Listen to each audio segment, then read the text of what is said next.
Yes, to realize that by my own free will, I willingly got into something that completely took control over me, that I lost control of myself behind drugs and a process of deprogramming, losing my morals. It wasn't just drugs, it was Charles Manson's persuasiveness too. Well, yeah, there was a lot of deprogramming that was involved in that. You take away a person's conscience of right and wrong by telling them when they're under LSD or any mind-expanding drug, there's no such thing as guilt. And you've already come to a place in your mind or your imagination where you don't like the feeling of guilt, so it's easy to say, yeah, there's no such thing as guilt. I'll believe there's no such thing as guilt, therefore I can do anything and not feel guilty about it. Can you understand why many people, perhaps most people outside, are going to feel that you don't deserve parole, that you should never be given parole? You're aware of that? Yes. Well, so what if you spend the rest of your life in this prison? Then I spend the rest of my life in this prison. Is that thought depressing to you, though?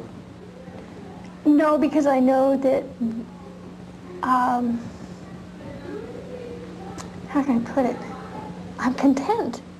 I've found it's not determined by my situation or my circumstance or my physical surroundings. How does it come about? How does peace come about? My peace? Mm-hmm. Well, I found peace through salvation in Jesus. And just knowing that I've been forgiven by God is sufficient for me. And the fact that you know out there people probably can't forgive you Yes. has no effect on you? No. Because they're not the ones that I have to face in the end when I die. I have to face God, and it's His forgiveness that determines my peace. At 21, Susan Atkins was center stage in the crime of the century. Now, 7 years later, she says her life has come to a better purpose. Without that, she probably wouldn't have lived. Or as a reporter wrote during the trial, Susan Atkins looked like she might start screaming someday and never stop.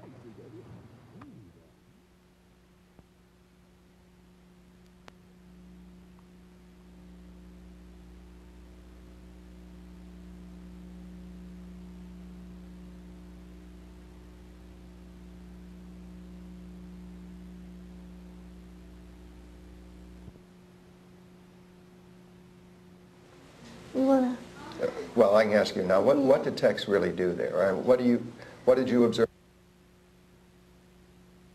Yeah, of what I saw happening in Tex, the way he moved, the viciousness and cold.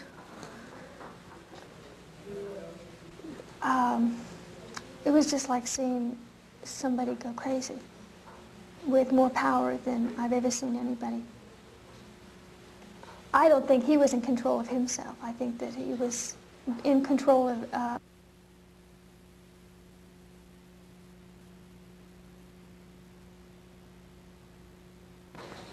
in their own human strength could do what Tex did.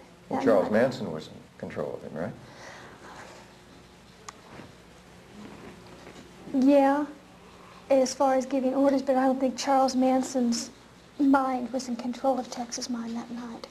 I think that it was a higher power than that. Charlie's human too, you know, and his mental powers are just as limited, maybe not as limited as other humans, but that there was an evil force in control of Tex that night. Well, it was in control of all of you, obviously. He did things that, you've heard stories, I'm sure, of people who have lifted up cars off of other people, how they have superhuman strength. Well, Tex had that kind of strength that night.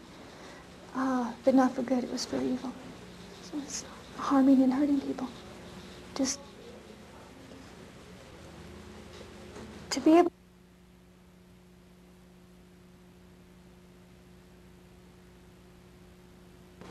I only saw him kill those people, and then I've heard later that he has said himself that he was responsible for all the deaths. At the Tate House? At the Tate House, yes. Are you trying to lay the blame off on him? No. No. Then what do you think is the point of this? That the truth be told, that the truth be made known. I tried to take blame from Tex, and from Charlie, and from Pat, and from Leslie by taking and saying that I had killed Sharon Tate and that I had killed Gary Hinman. I tried to take some of the blame and put it on myself because I thought that was my part at that point, and that was a lie. And in this room were all the survivors of those victims, of yours and the others, their families and their friends. What would you say to them? well, about me now is that I'm not the woman that I was in 1969. I'm a new creature in Christ. I've been completely, spiritually, mentally, and almost physically born again, though my outside is not changed all that much. The inside of me has changed. That I love them with a love that I don't think any words that I could tell them could express, but only by living a life that may help somebody else, by preventing maybe somebody else from going down the same road, by preventing other survivors of such a terrible thing, is the only way that I could say what I would have to say to them. I just love them. I feel for them. I feel their pain. I feel their sorrows and their loss. And I didn't feel that years ago. I didn't feel anything for them. But today I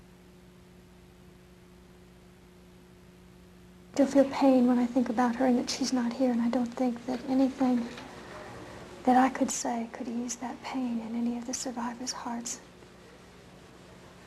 And only God can take care of that. Only God can give them an assurance that their loved ones are with Him, and I believe that with my whole heart. I believe that those people that died that night are with God, and that they're at peace, and it's the only thing that I can tell them. And I believe that with my whole heart. And that by the grace of God, the survivors will also see their loved ones again one day.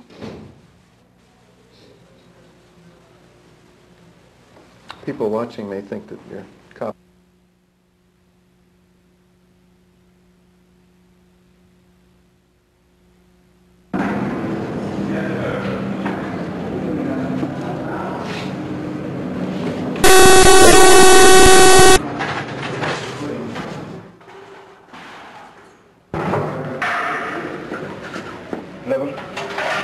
No, I'm going to pass. Nothing? No, No, I pass. Would you give that steak to Mike if he wants it? Next door? Yeah. Okay. Nothing. No.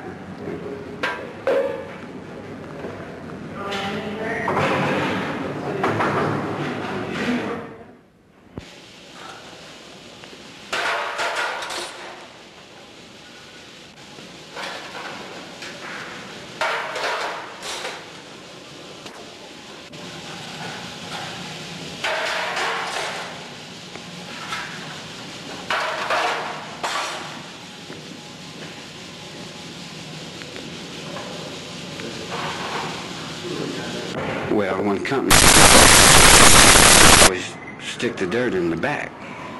What do you mean by that? If you're outside and you live a life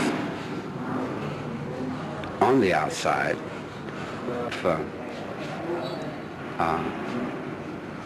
the mind that you live in, the thought that you live in, is a family. The head of your family is Nixon. He's your father. He's lost sight of his children. He doesn't see in the back. He doesn't see in the shadows. He doesn't see on the roadsides. He doesn't see in the back of the cells. He doesn't see in the yard in the penitentiary. You take the bottom of the world. He doesn't see the bottom.